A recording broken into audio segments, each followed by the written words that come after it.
जय हिंद बच्चों हम लोग ट्रिग्नोमेट्रिकल इक्वेशन में आज क्वेश्चन कुछ और भी क्वेश्चन बनाते हैं हम लोग। पिछले दिन में भी हम लोग क्वेश्चन बनाए थे बच्चों। इसमें जितनी भी थ्योरी की चीजें थी खत्म, कुछ और टाइप्स के क्वेश्चंस हैं, हम लोग उनको डिस्कस करेंगे। पहले आज कुछ क्वेश्चन और देखते हैं, फिर आगे बढ़ते हैं हम लोग। तो बच्चों एक क्वेश्चन दिया है, the number of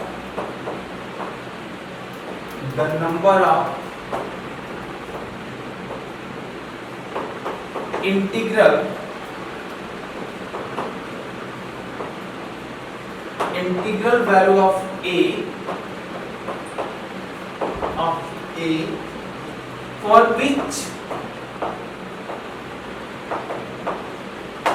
which the equation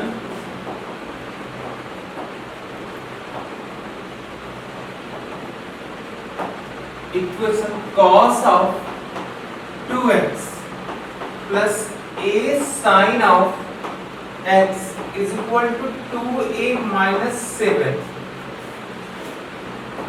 possess a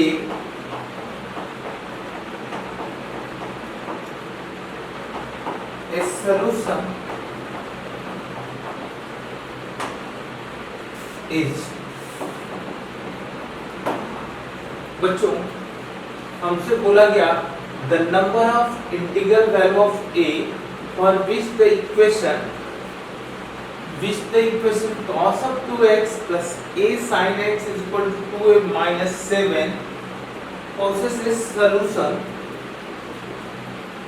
मतलब कि a की किस इंटीग्रल वैल्यू के लिए, मतलब कौन कौन सी इंटीग्रल वैल्यू के लिए इस इक्वेशन का सलूशन मिलेगा।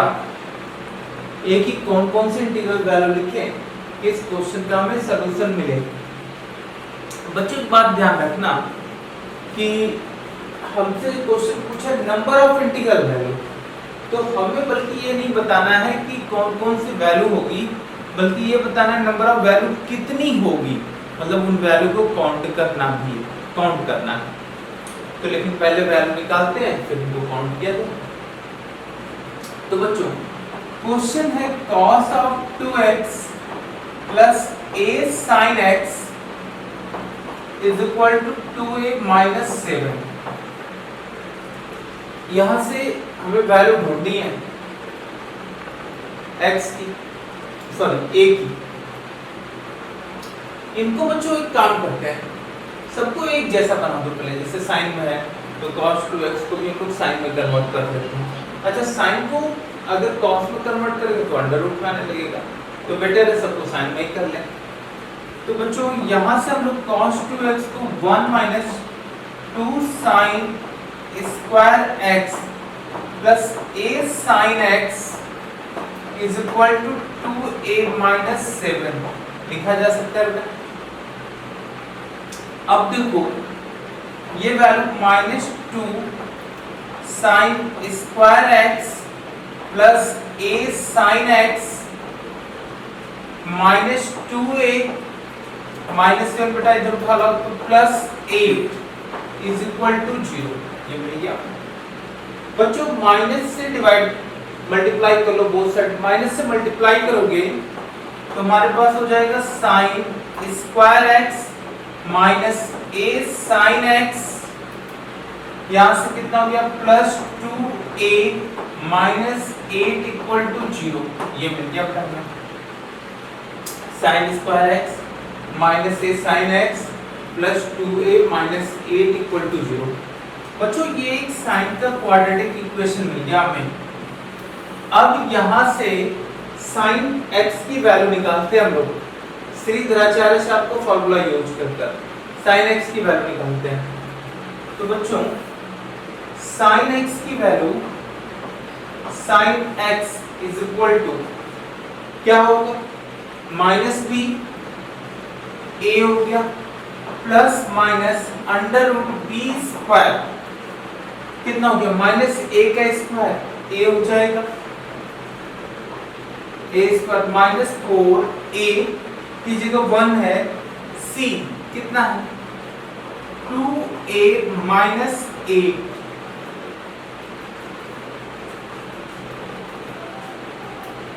बेटा यहाँ देखो 2 छूट गया है, नहीं 2 रहेगा, तो यहाँ पर भी -2 × 4a by 2a divided by 4। बच्चों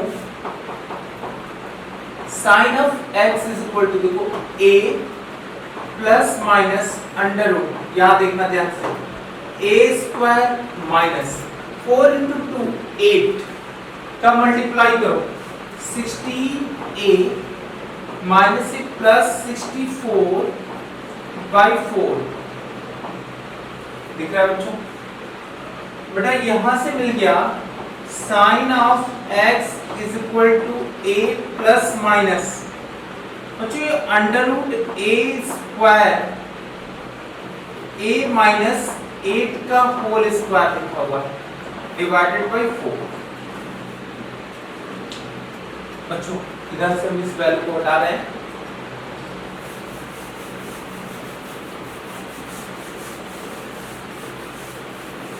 अब हमारे पास क्या आ गया, sine of x is equal to a plus minus a minus 8 by 4।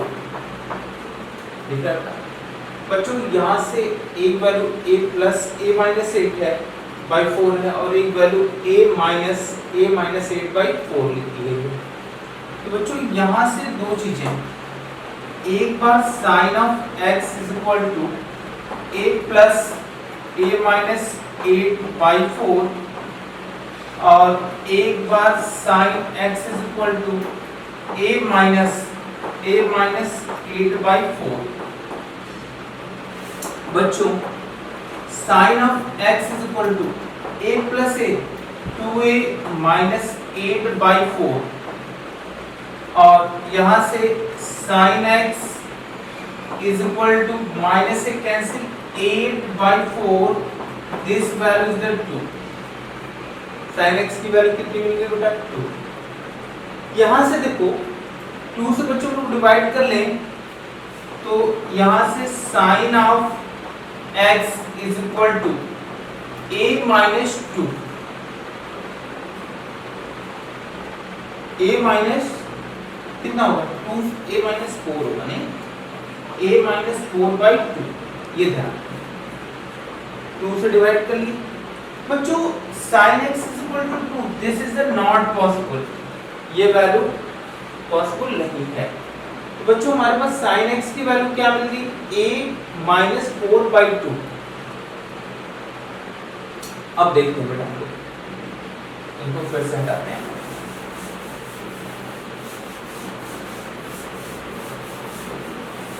बच्चों हमारे पास sine of x is equal to a minus 4 by 2 हो गया। अब ध्यान रखना बेटा, बच्चों साइन x की मैक्सिमम वैल्यू कितनी होती है 1, और मिनिमम वैल्यू कितनी होती है -1। तो बच्चों हम लोग जानते हैं sine x always less than equal to 1 होगा and greater than equal to -1 होगा। तो साइन x की वैल्यू हमेशा -1 और +1 के बीच में लाई करती है, ये ध्यान रखना। इसका मतलब है a माइनस 4 बाई 2 की वैल्यू -1 और 1 के बीच में लाई करेगी हमेशा। कहाँ लाई करेगी, a माइनस 4 बाई 2 की वैल्यू हमेशा less than 1 and greater then -1 होगी। a माइनस 4 बाई 2 -1 और 1 के बीच में लाई करेगा हमेशा। तो यहाँ से बच्चों 2 से मल्टीप्लाई कर दें तो -2 से ये ग्रेटर देन इक्वल टू होगा a minus 4 but less than equal to 2 होगा। बच्चों यहाँ से a की वैल्यू कितनी आएगी, 4 बोथ साइड ऐड कर दो, तो a is greater than equal to 2 and less than equal to 6। तो बच्चों यहाँ से a की value greater than equal to 2 है but less than equal to 6 है। तो a की वैल्यू हमें क्या मिल गई यहाँ से बच्चों, एक a की वैल्यू 2 हो गई, 3 हो गई, 4 हो गई, 5 हो गई एंड 6। बच्चों हमसे क्या पूछा गया था, इंटीग्रल वैल्यू, a की number of integral value 2 to 6 के बीच में नंबर ऑफ इंटीग्रल वैल्यूज की कितनी मिल गई हमें, 2, 3, 4, 5 एंड 6, इनको काउंट किए तो हमें बच्चों कितनी वैल्यू मिल गई 5, तो नंबर ऑफ वैल्यू कितनी होगी 5। तो ध्यान रखना बच्चों, इस तरह से हमें कोई भी क्वेश्चन दिया जाए तो हम लोग इनको सॉल्व कर सकते हैं। बच्चों अब नेक्स्ट क्वेश्चन किया जाएगा हम लोग,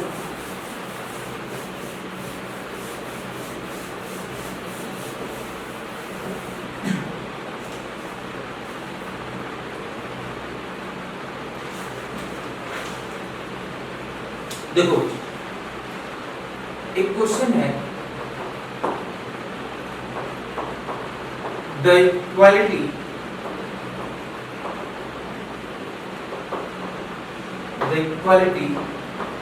sin a plus sin of 2a plus sin of 3a is equal to 3 holds। ध्यान देखना बेटा, हमें इस तरह से इक्वेशन दे दिया गया, अब पूछा गया ये इक्वालिटी कब होल्ड करेगी, ए की किस वैल्यू के लिए होल्ड करेगी। एक ऑप्शन दिया गया है for some real value of a, real value of a, दूसरा for all value of a, तीसरा for none value of a, value of a,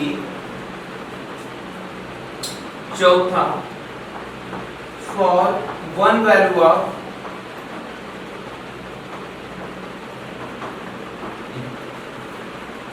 ध्यान से सुनना बच्चों, क्या दिया गया हमको, ये एक इक्वेशन दे दिया गया। इक्वेशन क्या है, sin a plus sin of 2a plus sin of 3a is equal to 3, ये इक्वेशन दिया गया। अब पूछा गया कि ये इक्वेशन a की किस वैल्यू के लिए होल्ड करेगा। आप समझ रहे हैं, ये इक्वेशन ए की किस वैल्यू के लिए होल्ड करेगा, ये देखना है। अब देखो बच्चों, हम लोग जानते हैं sine of theta always less than equal to 1 and greater than equal to -1, मतलब साइन थीटा की वैल्यू कभी भी 1 से बड़ी नहीं होती और -1 से छोटी नहीं, मतलब साइन थीटा की मैक्सिमम वैल्यू 1 होगी। बच्चों वैसे ही साइन ए की भी मैक्सिमम वैल्यू कितनी होगी 1, साइन 2a की भी कितनी मैक्सिमम वैल्यू होगी 1, साइन 3a की भी मैक्सिमम वैल्यू कितनी होगी 1। इस एंगल को बदलने से साइन की मैक्सिमम वैल्यू पर कोई भी इफेक्ट नहीं पड़ता, मतलब एंगल कुछ भी हो, कोई भी वेरिएबल एंगल के साथ हम लोग लिख दें, साइन की मैक्सिमम वैल्यू 1 ही होगी। तो बच्चों ये 3 कब होगा, जब ये तीनों एक्सप्रेशन 1 1 1 के इक्वल हो जाए। अगर इस तीन में से एक भी 1 से छोटा हो गया तो ये कभी भी 3 नहीं हो पाएगा। तो बच्चों इस बात का ध्यान रखना, ये 3 इक्वेशन दिए गए हैं, 3 एक्सप्रेशन जो दिए गए हैं, sign a, sin 2a, sin 3a, ये 3 के इक्वल जब होगा तभी इक्वल होगा जब ये तीनों वैल्यू हमारी 1 1 1 के इक्वल हो जाए, अदरवाइज ये कभी भी 3 नहीं होगा। तो हम लोग sine of a is equal to 1 लिखे, फिर साइन ऑफ 2a भी 1 है, साइन ऑफ 3a भी 1 है, ये तीनों 1 होना चाहिए। अब बच्चों ये 1 कब होगा, sine a equal to 1, a की किस वैल्यू के लिए होगा बच्चों, a is equal to 4n plus 1 into pi by 2 where n belongs to integer। ध्यान रखना बेटा, a की वैल्यू कितनी होगी 4n plus 1 into pi by 2 where n is the integer। बच्चों ये कब होगा जब 2a is equal to 4m plus 1 into pi by 2, then a is equal to 4m plus 1 into pi by 4 where m belongs to integer। यहाँ पर m integer होगा। बच्चों ये वैल्यू कौन कब होगी जब 3a is equal to 4p plus 1 into pi by 2 हो जाए, then a is equal to 4p plus 1 into pi by 6 हो जाए। ध्यान रखना यहाँ पर p क्या है, p belongs to integer, यहाँ p integer है। बच्चों एक a की वैल्यू यहाँ मिली है, एक ये मिला है और एक a की वैल्यू ये मिली है। बच्चों ये तीनों वैल्यू ध्यान देना, a की तीनों वैल्यू जब भी हम a पुट करेंगे यहाँ भी सेम होगा। ऐसा नहीं ना कि यहाँ पर हम लोग पुट करें 30 डिग्री, यहाँ a की जगह 60 डिग्री लिख देंगे। 2a की वैल्यू 60 होगी, a की तो 30 ही पुट करनी होगी। बात समझ रहे हैं? a की वैल्यू को क्या पुट करेंगे, सेम पुट करेंगे, जो वैल्यू यहाँ पुट करेंगे वही सेम वैल्यू यहाँ भी पुट करनी पड़ेगी। ये ध्यान रखना। अब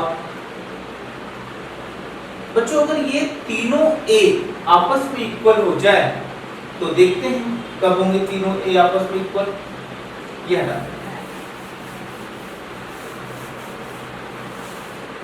यहाँ देखो, ये 4n plus 1 into pi by 2 equal होना चाहिए किसके, 4m plus 1 into pi by 4 equal होना चाहिए 4p plus 1 into pi by 6। देखना बच्चों, अब कभी अगर ये तीनों आपस में इक्वल हो गए तो a की वैल्यू मिल जाएगी हमें। तो बच्चों ये पाई से पाई कैंसिल हो गया, 2 से ये कैंसिल किया तो ये 2 हो गया और ये कितना आ गया 3। बच्चों ध्यान रखना, अब हमारे पास 4n plus 1 is equal to 4m plus 1 कितना by 2 है is equal to 4p plus 1 by 3। बच्चों अगर 6 से अगर हम लोग बोथ साइड मल्टीप्लाई कर दें तो क्या होगा, डिनोमिनेटर से वैल्यू हट जाएगी। तो बच्चों यहाँ 6 into 4n plus 1, यहाँ कितना 3 into 4m plus 1 is equal to 2 into 4p plus 1। बच्चों बात सुनना, ये वैल्यू अगर m n और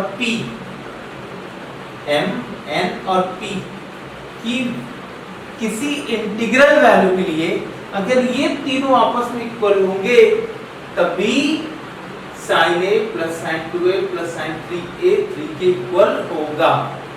तो बच्चों एक बात सुनो, अगर हम इन दोनों को ले लें, ध्यान रखना, तो ये 6 into this, ये दोनों कभी भी इक्वल नहीं हो सकते क्योंकि ये वैल्यू हमारी क्या मिलेगी, ऑड है, 6 का मल्टीप्लाई किए क्या हो गया, इवन हो गया, और ये वैल्यू हमारी क्या मिलेगी, ऑड। तो ऑड और इवन कभी भी आपस में इक्वल नहीं हो सकते, तो यहाँ से ये वैल्यू कभी आपस में इक्वल नहीं होगी। बच्चों अगर इस वैल्यू को और इस वैल्यू को इक्वेट करा दो तो देखो 2 से 2 कैंसिल हो गया। देखना ये वैल्यू अगर हम इसके साथ इक्वेट करें 2 से 2 कैंसिल हो गया तो इधर भी ऑड ही मिलेगा, इधर भी ऑड मिलेगा, लेकिन दोनों ऑड का नेचर अलग अलग है। देखना ये दोनों तो इक्वल नहीं होंगे, ये बात तो हमें पता चल गई। अब ये दोनों अगर हम लोग यहाँ देखो 6 4n plus 1 equal to 2 4p plus 1, this is the 3 times 4p 4n plus 1 is equal to 4p plus 1। बच्चों ध्यान देना, अगर हम इस ये भी ऑड है, ये भी ऑड है, लेकिन देखना ये 12n plus 3 हो गया, 4p plus 1 हो गया। बच्चों यहाँ पर ये ऐसा नंबर लिखा है कि अगर हम लोग इसमें 4 से डिवाइड करें तो ये वैल्यू ऑलवेज 1 रिमाइंडर देगी, और इसमें अगर हम लोग डिवाइड करोगे ये वो नंबर होगा जिसमें रिमाइंडर 3 मिलेगा ऑलवेज 4 से डिवाइड करने पर। तो ये भी दोनों ऑड तो है लेकिन कभी भी इक्वल नहीं होंगे। तो बच्चों ये तीनों वैल्यू मतलब m, n और p की कोई भी ऐसी वैल्यू नहीं आने वाली है जिसके कारण ये तीनों हमेशा इक्वल हो जाए। तो बच्चों sin a plus sin 2a plus sin 3a is equal to 3 कभी भी नहीं होगा। तो आंसर क्या होगा? थर्ड वाला आंसर, मतलब इसकी वैल्यू कभी भी 3 नहीं हो सकती। a की किसी भी वैल्यू के लिए ये 3 के इक्वल कभी भी नहीं होगा, याद रखना।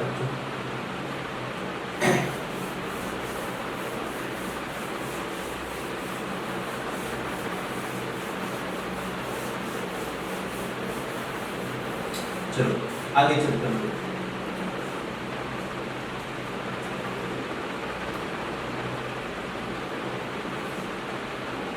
तो नेक्स्ट क्वेश्चन करते हैं हम लोग।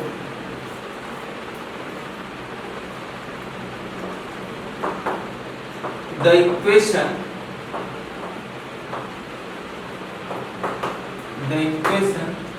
cos of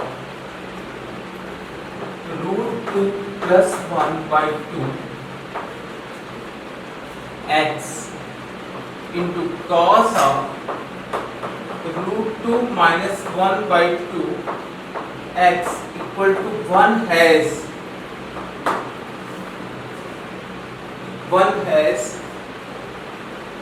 एक ऑप्शन, वन सोल्यूशन, दूसरा आंसर 2 सोल्यूशन,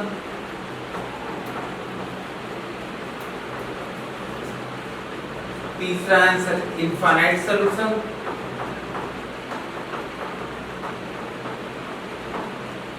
चौथा आंसर नो सोल्यूशन। ध्यान देना, ये हमें एक इक्वेशन लिख दिया गया दिस इक्वल टू 1। यहाँ पूछा गया x की कितनी वैल्यू पॉसिबल है। ध्यान से देखना, हमें गिवन है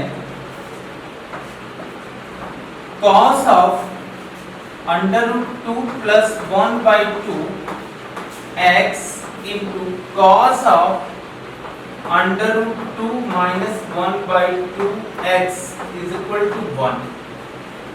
बच्चों हमसे पूछा गया इसका सलूशन कितने होंगे, कितने नंबर ऑफ सलूशन होंगे इसके, बात समझ रहे हैं, कितने नंबर ऑफ सलूशंस होंगे इसके, ये पूछा गया हमसे। तो बच्चों अब देखो यहाँ दो एक्सप्रेशन है, एक ये और एक ये, और दोनों का प्रोडक्ट कितना दिया गया 1, दोनों का प्रोडक्ट 1 है। बच्चों जो cos की वैल्यू होती है cos of theta always greater than equal to -1 है, लेस देन इक्वल टू 1 है। अच्छा एक बात सुनो, अगर ये वैल्यू अगर -1 और 1 के बीच की वैल्यू हो जाए, इसको दो बार बनाते हैं, पहले लोग ऐसे कर लेते हैं, ये -1 हो गया और ये 1 हो गया, बीच में 0 हो गया। एक बार अगर cos की वैल्यू 0 और 1 के बीच की कोई वैल्यू हो जाए, ये और ये भी 0, तो क्या दोनों का प्रोडक्ट कभी भी 1 होगा?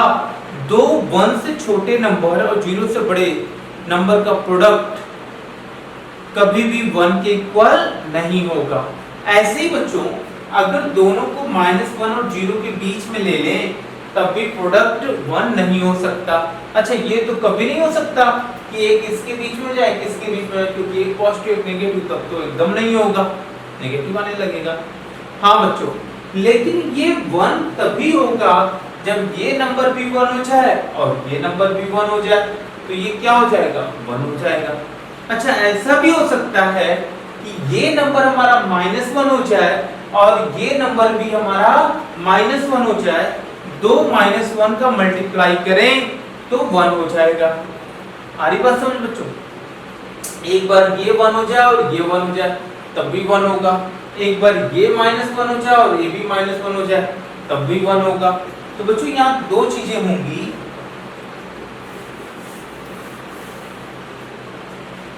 एक बार बच्चों cos of √2 plus 1/2 x is equal to 1 हो जाए, एंड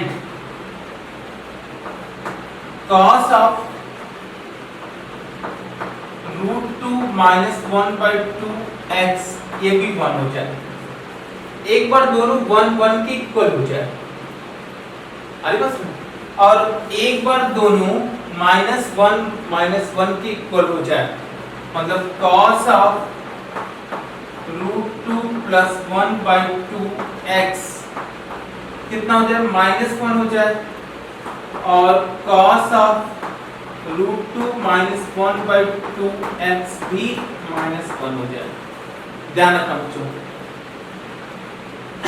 इन दोनों का प्रोडक्ट ये वाली वैल्यू हो जाए चाहे इधर वाली वैल्यू हो जाए, मतलब दोनों या तो +1 हो या तो दोनों -1 हो, तभी इनका प्रोडक्ट हमारा 1 होगा, अदरवाइज नहीं। तो बच्चों अब ये देखना है x की किस वैल्यू के लिए ये दोनों 1 के इक्वल होंगे, है ना। x की किस वैल्यू के दोनों 1 के इक्वल होंगे, पहले ये देखते हैं। अब बच्चों देखो ये वैल्यू अगर 1 है तो इसका मतलब हो गया √2 प्लस 1/2 x, ये जो ये वैल्यू है किसके इक्वल हो, 2n पाई, 2n पाई दिख रहा है। अब बच्चों ये वैल्यू भी हमारी 1 की इक्वल हो जाए, तब होगा √2 minus 1/2 x, this is 2m पाई। बच्चों यहाँ भी n इंटीजर है और यहाँ पर m इंटीजर है, दिख रहा है बच्चों। बच्चों अब हमें ये देखना है इन n और m में क्या रिलेशन होगा, m और n की किस वैल्यू के लिए ये दोनों आपस में इक्वल हो जाएंगे। बात समझ रहे हैं, दोनों आपस में इक्वल हो जाएंगे। क्या m और n की किसी वैल्यू के लिए ये पॉसिबल है, मतलब ये पूरी की पूरी value even integral multiple of pi हो जाए, यहाँ भी even integral multiple of pi. एक काम करते हैं बच्चों, इस इक्वेशन नंबर 1 लिख देते हैं, इसको इक्वेशन नंबर 2 लिख देते हैं। अब इक्वेशन नंबर 1 में इक्वेशन नंबर 2 से डिवाइड कर लेते हैं, देखते हैं m और n की किस वैल्यू के दोनों आपस में इक्वल होंगे। तो बच्चों यहाँ से अगर इनको हम लोग डिवाइड करेंगे तो ये लिख लेंगे हम लोग बाय इक्वेशन 1 एंड 2। हम लोग बच्चों इक्वेशन 1 और 2 दोनों की हेल्प लिए और यहाँ से क्या पाया, √2 प्लस 1 डिवाइडेड बाय 2 कैंसिल कर लिए, √2 माइनस 1, और बच्चों यहाँ से 2n pi divided by 2m pi, where m and n both are integer। ध्यान रखना बच्चों। हम लोग बच्चों यहाँ ऊपर वाली लाइन हटा देते हैं, ये तो आप समझ गए होंगे। अब देखो यहाँ देखिए ये 2 कैंसिल, पाई कैंसिल। बच्चों इसको रेसलाइज कर लो, यहाँ से रेसलाइज करोगे तो न्यूमरेटर √2 प्लस 1 का होल स्क्वायर, डिनोमिनेटर 2 माइनस 1 हो जाएगा। बच्चों इधर वैल्यू हमारे पास कितनी बच गई, n/m। बेटा ये वैल्यू देखो √2 का स्क्वायर कितना होगा, 2 plus 1 plus 2 √2, this is the n/m। बच्चों m एंड n belongs to integer, m और n इंटीजर है, n इंटीजर है, तो ये पूरी की पूरी वैल्यू ऑलवेज एक रेशनल नंबर होगी। m और n इंटीजर है तो ये पूरी की पूरी वैल्यू ऑलवेज क्या होगी, रेशनल नंबर होगी। ध्यान दें, m और n इंटीजर है तो ये रेशनल नंबर होगा। बट ये तो 3 है, ये 2√2, ये 2√2 इरेशनल नंबर है और रेशनल नंबर ऐड कर दिए तो पूरी वैल्यू इरेशनल। तो बच्चों ये पूरी की पूरी वैल्यू इरेशनल नंबर है और ये रेशनल नंबर है। दोनों आपस में कभी इक्वल नहीं होगा, दोनों आपस में इक्वल नहीं होगा। तो बच्चों ऐसी कोई वैल्यू तो पॉसिबल नहीं है। लेकिन एक वैल्यू है, कब, जब अगर हम लोग इनको डिवाइड कर रहे थे, देखो m और n इंटीजर है, जब m और n बोथ आर 0, ध्यान रखना, जब बोथ आर 0, कैसे देखते हैं, अगर हम लोग यहीं से ये लिख देते हैं m इंटू √2 प्लस 1 का whole square, this is the n, ऐसे लिखते हैं। यहां से तो 0 नहीं दिख रहा है, लेकिन अगर हम इस वैल्यू को ऐसे लिख दें तो देखो ये तभी पॉसिबल है जब m इज इक्वल टू 0 और n इक्वल टू 0 हो जाए। तो देखो ये दोनों वैल्यू आपस में इक्वल हो गई। तो इसका मतलब क्या हो गया, एक वैल्यू पॉसिबल है जब m and n both are 0। जब दोनों 0 होगा तो पूरे x की वैल्यू क्या देगी बेटा, 0। तो यहां से इस केस में जब ये वैल्यू हमारी 1 और ये वैल्यू भी 1 हो तो वहां से केवल एक सॉल्यूशन पॉसिबल है, वो है x इक्वल टू 0 का। अभी बच्चों हमें सेकंड केस करनी है इसकी, तो यहां से हमें एक सॉल्यूशन मिल चुका है x इक्वल टू 0, एक सॉल्यूशन हो गया। ठीक है, इसको रख लीजिए। अब बच्चों अब लोग इनको करने जा रहे हैं। बच्चों ये वैल्यू हमारी -1 हो जाए और ये वैल्यू भी -1 हो जाए, तो ध्यान देना। तो ये √2 plus 1/2 x this equal to 2k plus 1 into pi, और मल्टीपल ऑफ पाई हो जाए तब होगा। और बच्चों यहां से देखो √2 minus 1/2 x is equal to 2r plus 1 into pi, ये हो गया। बात समझे बेटा, ये वैल्यू हमारी √2 plus 1/2 x की value 2k plus 1 into pi हो जाए और ये value 2r plus 1 into pi हो जाए। तो बच्चों एक काम करते हैं, इन दोनों इक्वेशन की हेल्प से इसको इक्वेशन नंबर 1 से लिख लो, इसको इक्वेशन नंबर 2 लिख दो। इधर लिख देते हैं, by equation 1 and 2 we get, क्या आएगा बच्चों, हम लोग क्या किए, फिर से इसको डिवाइड कर लेते हैं। तो हम लोग पाए क्या, √2 plus 1 divided by √2 minus 1, this is the 2k plus 1 into pi divided by क्या है 2r plus 1 into pi, where k and r is the integer। अब ध्यान देना बच्चों, इसको अगर हम लोग रेशनलाइज कर लें बेटा, इसको रेशनलाइज करते हैं और पाई पाई कैंसिल कर लें, तो यहां से हमारे पास क्या मिल गया, √2 plus 1 का whole square, this is 2k plus 1 divided by 2r plus 1। बच्चों यहां पर भी ये हमारा इरेशनल नंबर है और ये दो ऑड नंबर को डिवाइड किए हैं तो रेशनल नंबर होगा। लेकिन बच्चों यहाँ पिछले वाले केस में हमें ये दोनों वैल्यू 0 हो तब सॉल्यूशन मिला, लेकिन इस बार ये एक्सप्रेशन कभी भी 0 नहीं होगा, क्योंकि k इंटीजर है, r इंटीजर है, किसी भी k और r के इंटीग्रल वैल्यू के लिए ये 0 नहीं होने वाला है, ध्यान रखना। तो ये वैल्यू कभी आपस में इक्वल नहीं होंगे, मतलब किसी भी के और r की किसी भी इंटीग्रल वैल्यू के लिए ये इक्वल नहीं हो पाएंगे, या बल्कि हम इस तरह से इसको लिख दें तब बोला जाए 2r + 1 into √2 + 1 का whole square is equal to 2k + 1 is not possible for any integral value. For any integral value, ध्यान रखना बच्चों, किसी भी इंटीग्रल वैल्यू के लिए दोनों कभी भी आपस में इक्वल नहीं होंगे। तो सेकंड केस में हमें x की कोई वैल्यू भी पॉसिबल नहीं हुई है, तो केवल पूरे क्वेश्चन का केवल हमें क्या मिलेगा, ओनली वन सॉल्यूशन पॉसिबल है।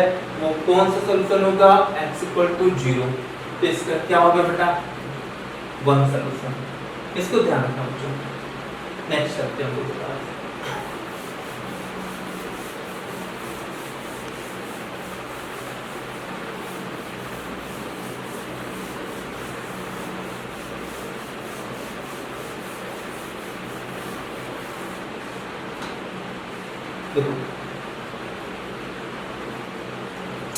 नेक्स्ट करते हैं, क्वेश्चन हो गया और sin of 2x plus cos of 2x plus sin x plus cos x plus 1 = 0 has no solution. No solution in, मतलब इसका कोई भी सॉल्यूशन नहीं होगा। कहाँ, पहला फर्स्ट क्वाड्रेंट, दूसरा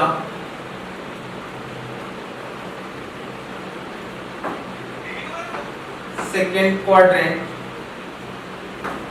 तीसरा थर्ड क्वाड्रेंट, चौथा फोर्थ क्वाड्रेंट।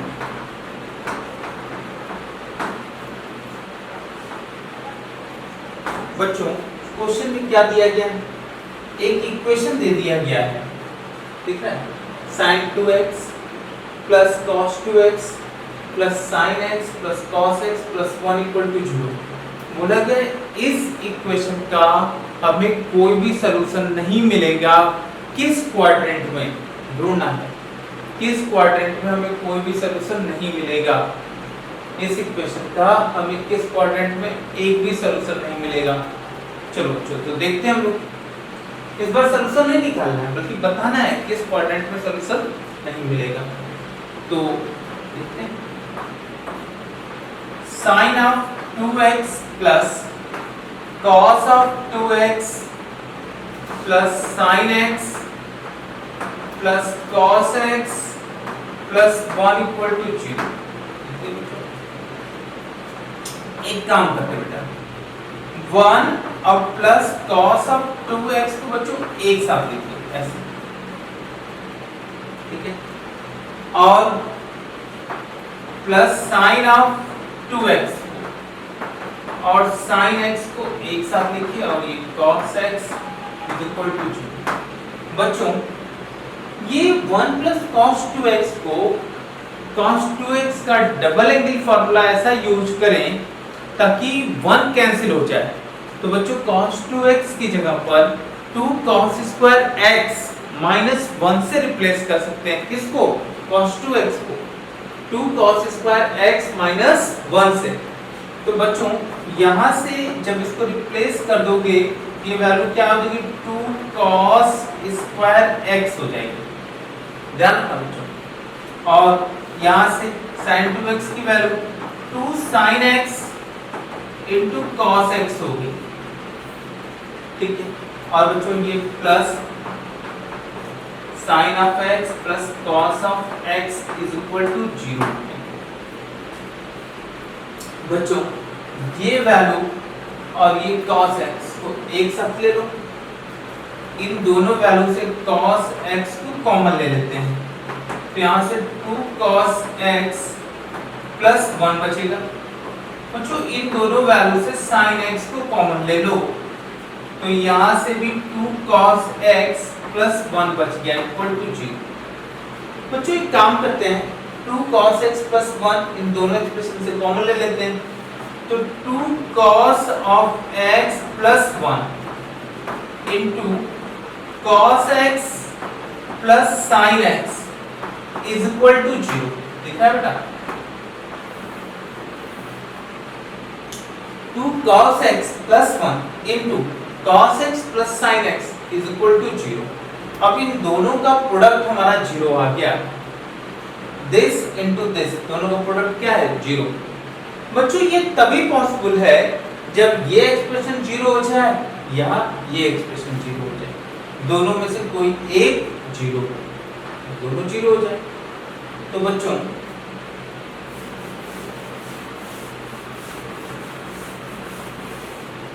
देखो क्या होगा, 2 cos x plus 1 equal to 0 या cos x plus sin x equal to 0। ध्यान रखना 2 cos x प्लस 1 0 हो गया या cos x plus sin x 0 हो गया।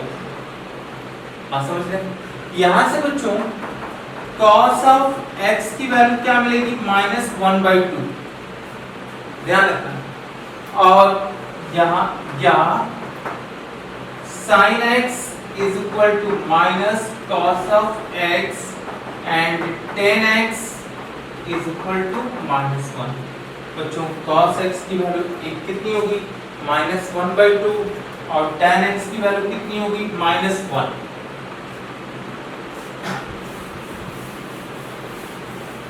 कितना मिल गया, cos x इक्वल टू -1/2 और tan x इक्वल टू -1। ये दो वैल्यू मिल गई हमें। बच्चों एक बात सुनना ध्यान से, हमसे पूछा गया था कि x की वैल्यू किस क्वाड्रेंट में नहीं मिलेगी। तो बच्चों देखो cos x नेगेटिव कहां मिलेगा, सेकेंड और थर्ड, मतलब इन दोनों क्वाड्रेंट में सॉल्यूशन हमें मिलने जा रहा है, सेकेंड का होगा या थर्ड का होगा। tan x नेगेटिव कहां मिलेगा, सेकेंड में और फोर्थ में, मतलब सेकेंड और फोर्थ पे भी वैल्यू मिलेगी, लेकिन किस क्वाड्रेंट में वैल्यू नहीं मिलेगी बच्चों, वो है फर्स्ट क्वाड्रेंट।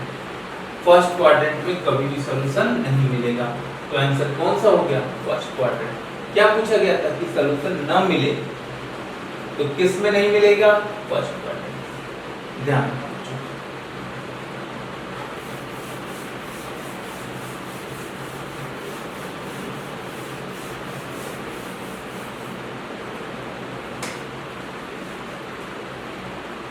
नेक्स्ट क्वेश्चन करते हैं बच्चों,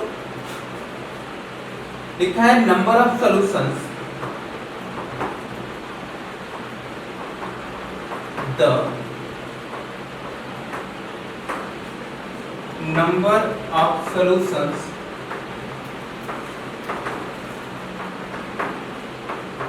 to the equation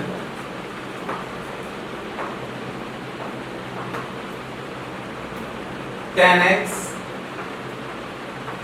into tan of 4x is equal to 1 for x is greater than 0 less than pi is। और समझे क्या पूछा गया, x into tan of 4x is equal to 1 दिया गया है, तो नंबर ऑफ सॉल्यूशंस कितने होंगे 0 और पाई के बीच में, नंबर ऑफ सॉल्यूशंस कितने होंगे। तो बच्चों ध्यान देते हैं, गिवन है tan x tan of 4x is equal to 1 दिया। बच्चों ध्यान देना, इसको हम लोग क्या लिख सकते हैं, sin of x into sin of 4x divided by cos of x into cos of 4x is equal to 1 लिख सकते हैं। बच्चों इनको क्रॉस मल्टीप्लाई कर दें, क्या ये वैल्यू हमारी sin x sine of 4x is equal to cos x into cos of 4x होगी। तो बच्चों इस वैल्यू को इधर भेज देते हैं, इस वैल्यू को इधर राइट साइड भेज देते हैं। कितना हो गया cos x cos of 4x minus sin x और sin of 4x is equal to 0। ये ध्यान।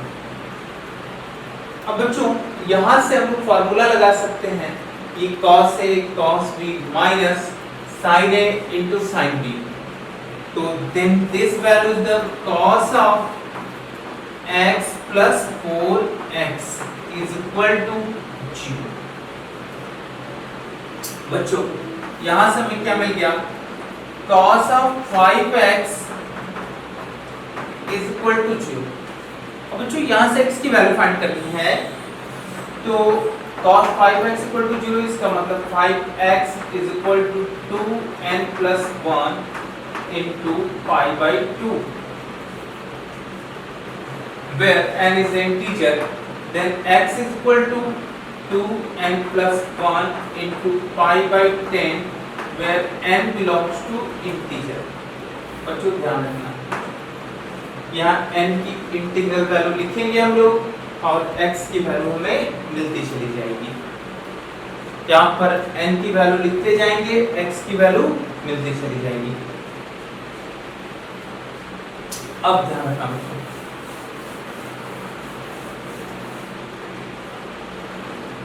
अब n की वैल्यू इंटीजर है, वो इंटीजर पॉजिटिव भी हो सकता है नेगेटिव भी हो सकता है।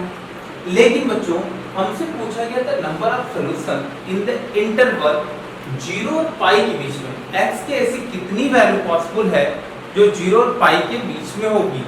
मतलब नेगेटिव वैल्यू तो हमें नहीं चाहिए, तो हम इस बार n की नेगेटिव इंटीग्रल वैल्यू भी नहीं लेंगे। तो बच्चों n की वैल्यू को अगर 0 लिख देते हैं तो x की वैल्यू बच्चों मेरे पास क्या होगी, अगर n 0 है then x is equal to कितना होगा पाई बाई 10। अगर बच्चों n की जगह 1 लिखे तो x is equal to 3 pi by 10 हो गया। n इज इक्वल टू 2 लिखे तो x equal to 5 pi by 10 हो गया। अगर n इज इक्वल टू 3 लिख देते हैं बेटा तो x is equal to 7 pi by 10 हो गया। अगर n इज इक्वल टू 4 लिख दें तो x is equal to 9 pi by 10 हो गया। बच्चों n इक्वल टू 5 के लिए वो 11 पाई बाई 10 हो जाएगा, जो कि पाई से ज्यादा होगा, तो वो तो हमें नहीं लेना है। तो अब ये जो वैल्यू मिली है, क्या ये सारी वैल्यू हमारे काम की है? तो बच्चों बीच में एक वैल्यू जो ये लिखी है 5 pi by 10, this is the pi by 2। अगर x की वैल्यू पाई बाई 2 होगी तो देखो ये tan अनडिफाइंड हो जाएगा। tan पाई बाई 2 क्या हो गया, इनफाइनाइट हो जाएगा, तो ये अनडिफाइंड हो गया। तो ये सॉल्यूशन तो हमारा पॉसिबल नहीं है। ये वैल्यू तो है बीच में 0 और पाई के बीच में, लेकिन हमारा सॉल्यूशन नहीं है, तो इस वैल्यू को हम लोग नहीं लेंगे। ध्यान रखना, इस वैल्यू को हम लोग नहीं लेंगे, ये हमारे सॉल्यूशन की वैल्यू नहीं है। तो हमारे पास आंसर कितना होगा बेटा, 1 2 3 और 4। तो नंबर ऑफ सॉल्यूशन कितने मिलेंगे, 4। ध्यान रखना।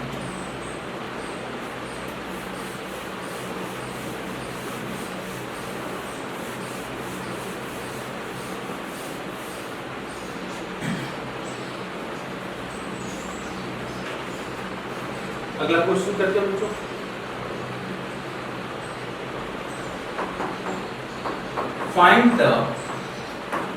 Find number of solutions of the equation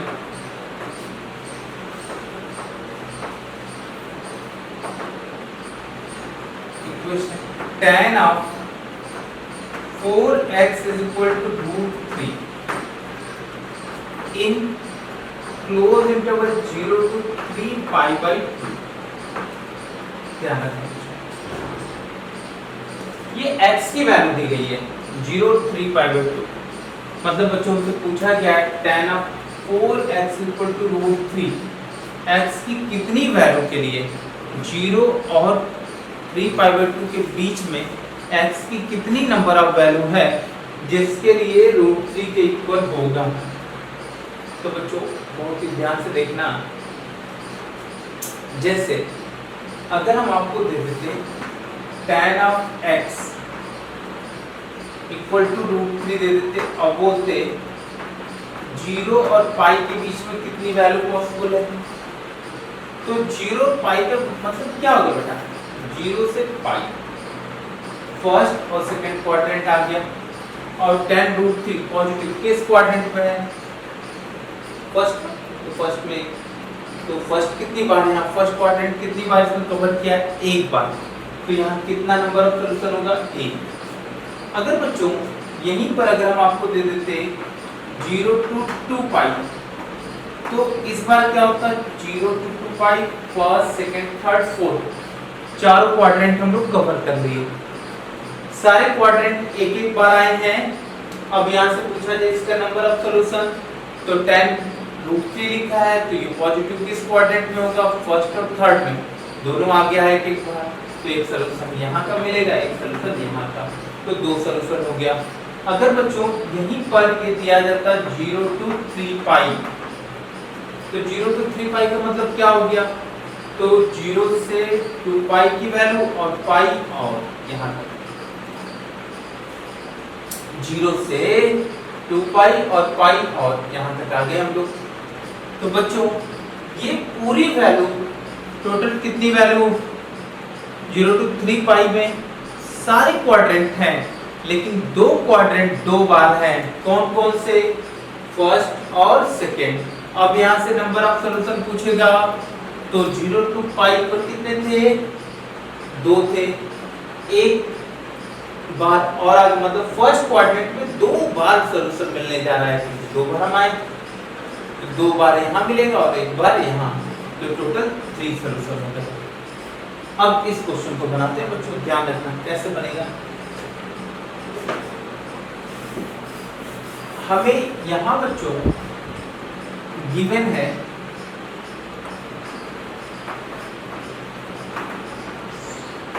क्या, x is greater than equal to 0 less than equal to 3π/2।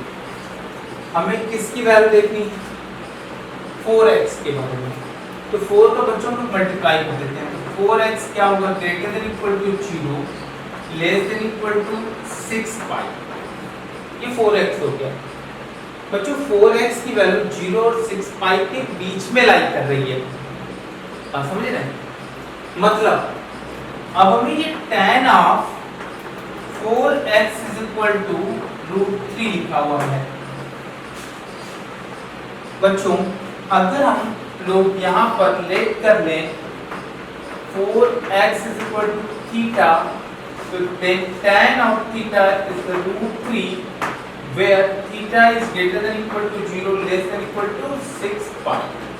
फिर पूछा गया नंबर ऑफ सॉल्यूशन, वैल्यू नहीं पूछा है, x की कितनी वैल्यू पूछा, कितनी वैल्यू मिलेगी, तो ये तो काफी आसान हो जाएगा हम लोगों के लिए, नहीं देख लो 6 पाई का मतलब क्या होगा, 0 to पाई, 2 पाई, 3 पाई यहाँ, फिर 4 पाई, फिर 5 पाई एंड 6 पाई, मतलब 3 राउंड कंप्लीट, मतलब फर्स्ट क्वाड्रेंट 2 बार, 3 बार, सेकंड क्वाड्रेंट भी 3 बार, 3 राउंड है कंप्लीट।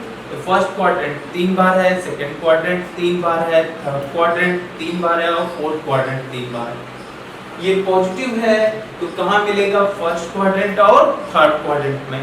तो थर्ड को फर्स्ट क्वाड्रेंट में 3 बार वैल्यू गई है, तो 3 सॉल्यूशन कहाँ की मिल गए, फर्स्ट के, और 3 सॉल्यूशन कहाँ के मिल गए, थर्ड के। तो टोटल नंबर ऑफ सॉल्यूशंस कितने हो गए, 6। तो बच्चों इस क्वेश्चन में थीटा की वैल्यू कितनी मिल गई, 6। थीटा की वैल्यू 6 होगी तो x की वैल्यू भी 6 होगी। तो देन नंबर ऑफ सॉल्यूशंस कितने हो गए, नंबर ऑफ सॉल्यूशंस कितने हो गए, 6 हो गए। यहाँ पर 3 यहाँ पर मिले हैं और 3 यहाँ, टोटल 6 मिले। ये अगर वैल्यू पूछा जाता कौन सी होती तो हम लोग निकालते, देखते और जनरल सॉल्यूशन लिखकर भी लिख सकते थे आप।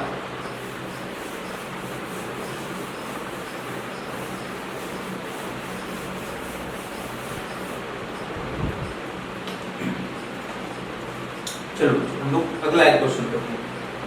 अगर बच्चों हमें दिया जाए सॉल्व द इक्वेशन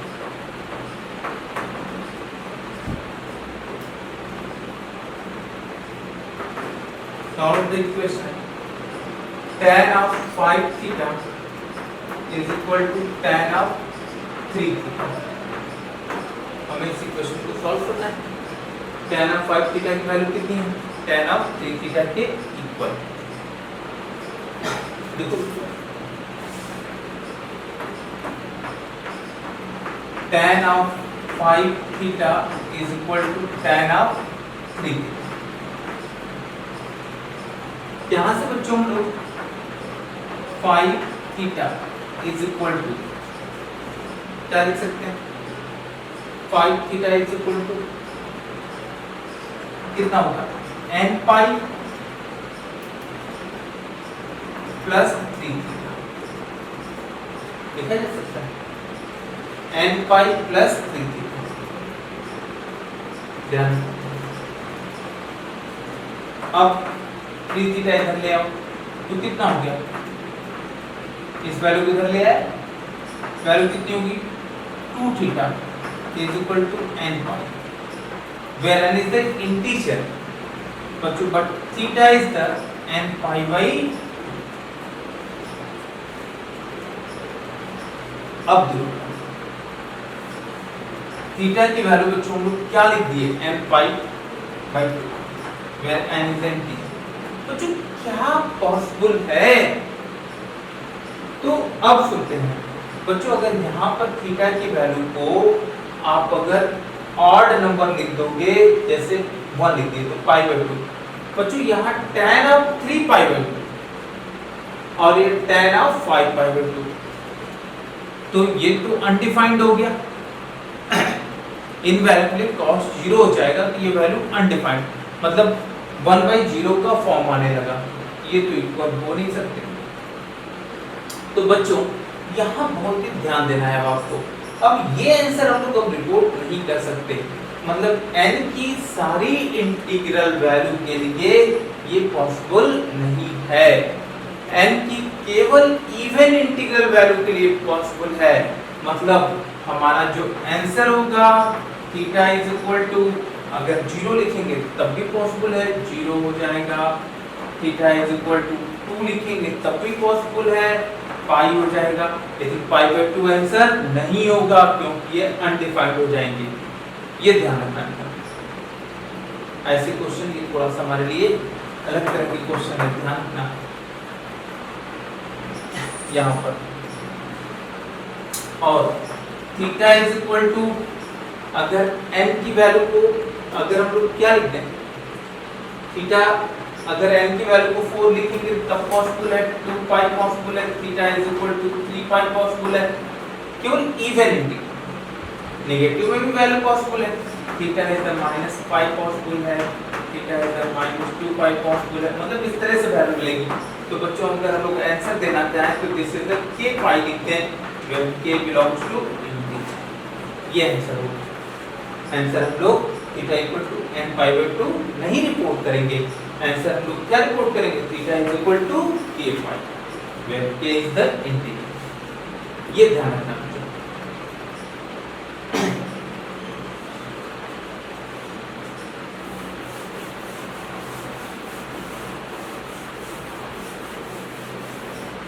अब एक क्वेश्चन हम लोग और करते हैं। Find the set of values of x for which tan of 3x minus tan of 2x divided by 1 minus 1 plus tan of 3x into tan of 2 बच्चों अब उनसे पूछा गया यहाँ से x की क्या वैल्यू होगी जिसके लिए tan 3x minus tan 2x upon 1 plus tan 3x into 2x 1 के इक्वल होगा। ये वैल्यू मिल रही है। तो देखते हैं बच्चों, देखो since tan of 3x minus tan of 2x upon 1 plus tan of 3x into tan of x equal to 1 है। बच्चों ये पूरी value tan a minus b का फॉर्मूला दिखा है, तो ये tan of 3x minus 2x is equal to 1। तो बच्चों ये tan of x is equal to 1, tan of x is equal to 1। अब सुनो, यहाँ से tan x की वैल्यू तो 1 हो गई, then x is equal to n pi plus pi by 4। मतलब बच्चों x की वैल्यू हमें क्या मिलेगी, 0 लिख दिए तो pi by 4 मिलेगी, 1 लिख दिए तो pi by 4 मिलेगी। लेकिन बच्चों अगर x की ये value where n is the integer, ये बच्चों हमारा सॉल्यूशन आ रहा है, लेकिन हमारे क्वेश्चन में tan 3x है, tan 2x है, इस तरह से वैल्यू दी गई है, तो tan 2x भी है, tan of 2x है। अगर बच्चों x ये दिया है तो 2x क्या हो जाएगा, 2n pi plus pi by 2 हो जाएगा, जिसके लिए ये कभी भी 2x कभी भी डिफाइन नहीं है, 2x कभी भी डिफाइन नहीं होगा। क्या हो जाएगा, ये अनडिफाइंड हो जाएगा, ये वैल्यू tan 2x की वैल्यू अनडिफाइंड हो जाएगी। मतलब जो ये सॉल्यूशन मिला है ये एक्चुअल में सॉल्यूशन है नहीं, आया है लेकिन सॉल्यूशन नहीं होगा हमारा। तो इस क्वेश्चन में के लिए हमें x की कोई भी वैल्यू पॉसिबल नहीं है, ध्यान रखना, इस क्वेश्चन का हमें कोई भी सॉल्यूशन नहीं मिलेगा, तो x की नो वैल्यू पॉसिबल। तो क्या होगा, find the set of x, तो दिस तो क्या मिल जाएगा, हमारा आंसर होगा x बिलोंग्स टू 1। ठीक है बच्चों, तो इसमें हम लोग और क्वेश्चन आप अपने से करिएगा, एक्सरसाइज आपको असाइनमेंट मिल जाएगा, क्वेश्चन आप करिएगा। नेक्स्ट क्लास में बच्चों हम लोग कुछ और भी अलग तरीके के डिफरेंशियल इक्वेशन के बारे में बातें करेंगे। थैंक यू बच्चों।